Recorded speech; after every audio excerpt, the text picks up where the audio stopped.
ഞാൻ വിചാരിച്ചു ഇന്ന് നിങ്ങൾക്കൊരു 3 ടിപ്പും കൂടെ തരാം. എത്ര പേർക്ക് ടിപ്പ് വേണം? ഓക്കെ, എന്നെ അടുത്തറിയാവുന്നവർക്കറിയാം ഞാൻ പറയുന്ന കാര്യങ്ങൾ എല്ലാവർക്കും പെട്ടെന്ന് ദഹിക്കാൻ പറ്റുന്ന കാര്യങ്ങളല്ല. നിങ്ങൾക്കറിയാം, എന്താണ്, ഞാൻ ഗ്രാൻഡ് മാനിഫെസ്റ്ററാണ്. 1000 വിഷസ് ഞാൻ മാനിഫെസ്റ്റ് ചെയ്തെടുത്തിട്ടുണ്ട്. അപ്പോ അതിന്റെയൊക്കെ പിന്നിലുള്ള കാര്യം എന്ന് പറയുന്നത് എന്റെ ക്യാരക്ടറാണെന്നാണ് ഞാൻ വിശ്വസിക്കുന്നത്. അപ്പൊ ഞാൻ എന്റെ ലൈഫിൽ പാലിക്കുന്ന കാര്യങ്ങളാണ്. നിങ്ങൾക്ക് വേണമെങ്കിൽ അതെടുക്കാം. നല്ല കാര്യങ്ങൾ തന്നെയാണ്, നിങ്ങൾ ഒരുപാട് തവണ കേട്ടിട്ടുള്ള കാര്യങ്ങൾ തന്നെയാണ്, പ്രത്യേകിച്ച് ഒന്നുമില്ല. ഓക്കെ, ഫസ്റ്റ് വൺ എന്ന് പറയുന്നത് don't lie to your self. പകുതി മുക്കാലും ആൾക്കാര് ബാക്കിയുള്ളവരുടെ മുന്നിൽ നല്ല വെള്ള ചമയാനാണ് എല്ലാവരും അങ്ങനെ തന്നെയാണ്. ബാക്കിയുള്ളവരുടെ മുന്നിൽ നല്ലതാകാൻ വേണ്ടിയിട്ട് കള്ളം പറയുന്നതാണെങ്കിലും അല്ലെങ്കിൽ പ്രൂവ് ചെയ്യാൻ വേണ്ടി ശ്രമിച്ചുകൊണ്ടിരിക്കും, അല്ലേ? അല്ലെന്നായിരിക്കോ പറയാൻ പോണം. അങ്ങനെയുള്ള ആരെങ്കിലും ഉണ്ട്? ധൈര്യമുണ്ട് കൈവിട്ട്? രാകേഷ് അല്ലേ? രാകേഷ്, സന്തോഷ്, മിക്ക ആൾക്കാരും അങ്ങനെ തന്നെയാണ്. ചില ആൾക്കാർക്ക് അത് പുറത്ത് പറയാൻ താല്പര്യമില്ല. ഇപ്പോഴും നിങ്ങൾ കോൺഷ്യസ് ആണ്. ഞാൻ അറിഞ്ഞാലോ, ഞാൻ പറഞ്ഞാലോ എന്നെ എല്ലാവരും കാണുമല്ലോ. ഇത് തന്നെയാണ് ഞാൻ പറഞ്ഞതിന്റെ അർത്ഥം. അപ്പൊ ശരിക്കും പറഞ്ഞാല് എന്റെ ക്യാരക്ടറിൽ ആ സാധനം ഇല്ല. അങ്ങനെ കള്ളം പറയില്ലെന്ന് മാത്രമല്ല, ഞാൻ ആരുടെ മുന്നിലും ഒന്നിനും വേണ്ടിയിട്ട് പ്രൂവ് ചെയ്യാൻ ഇതുവരെ ശ്രമിച്ചിട്ടില്ല. എനിക്കതിന്റെ ആവശ്യമില്ല. അപ്പൊ നിങ്ങൾക്ക് വേണമെങ്കിൽ അതെടുക്കാം. നിങ്ങള് എന്താ പറയാ, നമ്മുടെ മനസാക്ഷി എന്ന് പറയുന്ന സാധനമല്ലോ, എല്ലാവരും പറഞ്ഞ സാധനമാണ് മനസാക്ഷി എന്ന് പറയുന്ന സാധനം. ഈ മനസാക്ഷി അല്ലെങ്കിൽ നമ്മളൊരു എൻഡ് ഓഫ് ദി ഡേ ചെന്ന് കിടക്കുന്ന സമയത്ത് നമ്മളോട് ഒരു തെറ്റും ചെയ്തിട്ടില്ല, നമ്മളോട് ഒരു കള്ളവും പറഞ്ഞിട്ടില്ല എങ്കിൽ അതിനർത്ഥം തന്നെ നിങ്ങൾ സക്സസ്ഫുൾ ആണെന്നാണ്. ഇപ്പൊ നിങ്ങൾ എന്താ പറയാ, എത്ര സ്ട്രഗിളിങ് ആയിക്കോട്ടെ, എത്ര ചലഞ്ചിങ് ആയിക്കോട്ടെ, എങ്ങനെയുള്ള ആളായിക്കോട്ടെ, പക്ഷേ നിങ്ങൾക്ക് ആ സമാധാനമായിട്ട് കിടന്ന് ഉറങ്ങാൻ പറ്റുന്നുണ്ടെങ്കിൽ, നിങ്ങൾ ഒരു കളവും പറഞ്ഞിട്ടില്ല, നിങ്ങളോട് തന്നെ നല്ല രീതിയിലാണ് നിൽക്കുന്നതെങ്കിൽ, എന്നോട് ചോദിക്കുകയാണെങ്കിൽ you are the most successful person in this life എന്നാണ് എനിക്ക് പറയാൻ പറ്റുള്ളൂ. അപ്പോ അതാണ് എന്റെ ഫസ്റ്റ് ടിപ്പ് എന്ന് പറയുന്നത്.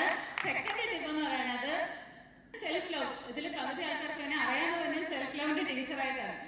അപ്പോ സെൽഫ് ലവ് എന്ന് പറയുമ്പോഴത്തേക്ക് ക്ലാസ്സിലൊക്കെ വന്നിട്ട് പൊതുവെ ഇങ്ങനെ പറയും ലവ് യുവർ സെൽഫ്. ഓക്കെ, ഇതൊക്കെ കേൾക്കാൻ ഭയങ്കര ഈസിയാണ്. ചില ആൾക്കാർ വിചാരിക്കുന്നത് ഇപ്പോഴും അതുണ്ട് എന്നാണ്. ശരിക്കും പറഞ്ഞാൽ എന്നോട് ചോദിക്കുകയാണെങ്കിൽ എന്റെ സെൽഫ് ലവ് എന്താണെന്ന് ചോദിച്ചാൽ ഞാൻ എങ്ങനെയാണോ അത് ഞാൻ അങ്ങനെ തന്നെ അക്സെപ്റ്റ് ചെയ്യും. ഞാൻ എന്റെ രൂപമായിക്കോട്ടെ, എന്റെ രീതികളായിക്കോട്ടെ, അതെല്ലാം ഞാൻ അക്സെപ്റ്റ് ചെയ്യുന്ന ഒരാളാണ്. അതാണ് രണ്ടാമത്തേത്, love your self. Love your self എന്ന് പറയുമ്പോൾ നിങ്ങളെ ഒരു വിധത്തിലും ഹേർട്ട് ചെയ്യരുത്, സ്വയം ഹേർട്ട് ചെയ്യരുത്, വേറെ ഒരാളെയും ഹേർട്ട് ചെയ്യാൻ അനുവദിക്കുകയും ചെയ്യരുത്. അതാണ് വളരെ ഇമ്പോർട്ടന്റ്. പല ആൾക്കാരും നമ്മളെ വേണമെങ്കിൽ ഹേർട്ട് ചെയ്യാതിരിക്കായിരിക്കും, ബാക്കിയുള്ളവർ പറയുന്ന എല്ലാം ഒന്ന് അഡ്ജസ്റ്റ് ചെയ്യാൻ വേണ്ടി ശ്രമിക്കും. അതിന്റെ ആവശ്യം നിങ്ങൾക്കില്ല എന്നാണ് ഞാൻ വിശ്വസിക്കുന്നത്. അത് നിങ്ങളുടെ ജീവിതത്തിൽ വേണമെങ്കിൽ നിങ്ങൾക്ക് പാലിക്കാവുന്ന കാര്യമാണ്. Second one. And third one എന്ന് പറയുന്നത് believe your self. Believe your self എന്ന് പറയുമ്പോൾ ഞാൻ എപ്പോഴും പറയുന്ന ഒരു കാര്യമാണ്, നമ്മൾ വിചാരിക്കുന്നതിലും എത്രയോ ഇരട്ടിയാണ് നമ്മളുടെ പൊട്ടൻഷ്യൽ എന്ന് പറയുന്നത്. എല്ലാവരുടെയും നിങ്ങൾ പല ആൾക്കാർ വിചാരിക്കും ഇല്ല എന്നെക്കൊണ്ട് പറ്റത്തില്ല, അതാണ് ഇതാണ് അങ്ങനെ നിങ്ങൾക്ക് പറയാൻ ഒരുപാട് റീസൺസ് ഉണ്ടാവും. പക്ഷെ ഞാൻ പറയാണ്, നിങ്ങൾ വിചാരിക്കുന്നതിന്റെ മേലെയാണ് നിങ്ങളുടെ പൊട്ടൻഷ്യൽ. ഓരോ മനുഷ്യന്റെ പൊട്ടൻഷ്യൽ എന്ന് പറയുന്നത് അത് നിങ്ങൾ സ്വയം തിരിച്ചറിഞ്ഞ് അതിനകത്തൊരു എന്തെങ്കിലും ഒന്ന് ചെയ്യാൻ നിങ്ങൾക്ക് കഴിയുവാണെങ്കിൽ ഡെഫിനറ്റ്ലി നിങ്ങൾക്ക് റിസൾട്ട് വരുമെന്നുള്ളതാണ്. ഇതിലിരിക്കുന്ന 1 crore ആയാലും ഹോൾ ഓഫ് ഫെയിം ആയാലും ഈവൻ ഡ്രീം സെറ്റർ പോലെ 8 ദിവസത്തെ ക്ലാസ് അവർ അറ്റൻഡ് ചെയ്ത് അത് സ്വയം വിശ്വസിക്കുന്നതുകൊണ്ടാണ് അത് പറ്റുന്നത്. ഇപ്പം എന്താ പറയാ, പല ആൾക്കാർക്കും അത് പറ്റാത്തതിന്റെ റീസൺ എത്ര പേർക്ക് അറിയണം? ഓക്കെ, അതിന്റെ മെയിൻ റീസൺ എന്ന് പറയുന്നത് എന്തെങ്കിലും ഒരു കാര്യം ചെയ്യാൻ പറയുമ്പോഴോ എന്തെങ്കിലും ഒരു കാര്യം നമുക്ക് വേണം, അങ്ങനെ എന്തെങ്കിലും ഒരു കാര്യം നമുക്ക് ചെയ്യണം എന്ന് വരുന്ന ഒരു സമയത്ത് നമ്മുടെ മനസ്സിൽ ഒരാളിരുന്ന് പറയും ഇഫ് ഐ ഫെയിൽ. ഈ സാധനമാണ് മെയിൻ റീസൺ. ഞാൻ തോറ്റു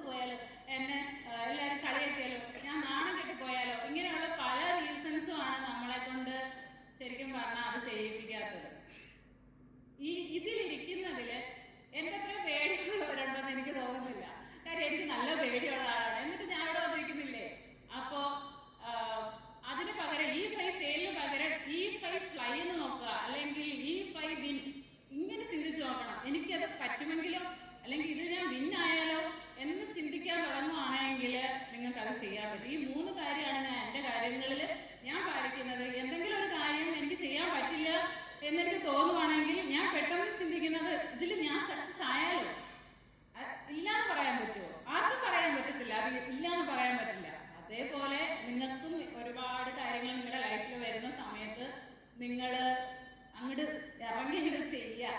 മാറി മാറി നിൽക്കില്ല, ഇറങ്ങി ഇങ്ങോട്ട് ചെയ്യാന്നാണ് എനിക്ക് പറയാനുള്ളത്.